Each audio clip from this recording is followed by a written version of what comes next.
MONTCO CONNECT utilizes a user profile to further define yourself on the system.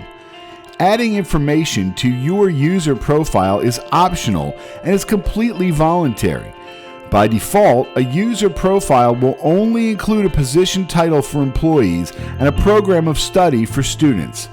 The profile can store additional information such as a profile photo, a brief bio, educational history, hometown, work experience, languages, hobbies, and other skills. You can edit and update your profile by clicking the Edit Profile link.